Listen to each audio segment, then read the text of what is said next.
বৈশ্বিক উষ্ণতার করাল থাবা থেকে আমাদের এই প্রিয় পৃথিবীকে বাঁচাতে বিশ্বজুড়ে নবায়নযোগ্য শক্তির অন্যতম জনপ্রিয় বিকল্প শক্তি হয়ে উঠছে সোলার পাওয়ার বা সৌর বিদ্যুৎ।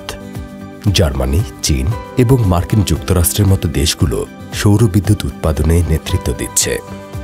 জীবাশ্ম জ্বালানি ব্যবহার করতে হয় না বলে সৌর বিদ্যুৎ উৎপাদনে কার্বন নিঃসরণ অতি নগণ্য, ফলে পরিবেশের কোনো ক্ষতি হয় না।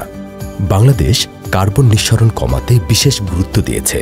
2041 সালের মধ্যে 40% ক্লিন এনার্জি থেকে বিদ্যুৎ উৎপাদনের লক্ষ্যমাত্রা নির্ধারণ করা হয়েছে। 2030 সালে সোলার থেকে 4000 মেগাওয়াট বিদ্যুৎ উৎপাদন করা হবে। বিশ্বের নানা দেশের মতো বাংলাদেশেও বিভিন্ন কারখানায় স্থাপন করা হচ্ছে রুফটপ সোলার সিস্টেম। সোলার সিস্টেমের মাধ্যমে সূর্যালোককে বিদ্যুতে রূপান্তর করা হয়। সোলার প্যানেলের কাজ হল সূর্যের আলো ব্যবহার করে বিদ্যুৎ উৎপাদন করা।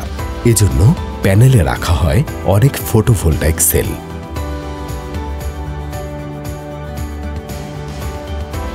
ফটোভোল্টাইক মডিউল ফটোভোল্টাইক সেল দ্বারা গঠিত সোলার প্যানেলের মূল অংশ এটি, যা সূর্যের আলোকে ডাইরেক্ট কারেন্ট বা ডিসিতে রূপান্তর করে।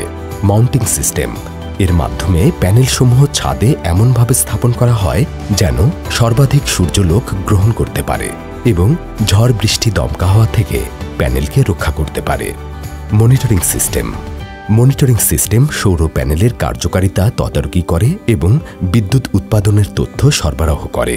ইনভার্টার অপারেশন সোলার প্যানেল দ্বারা উৎপন্ন ডিসি বিদ্যুৎকে কারখানায় ব্যবহারের জন্য এসি বিদ্যুতে রূপান্তর করা হয় এই ইনভার্টারের মাধ্যমে।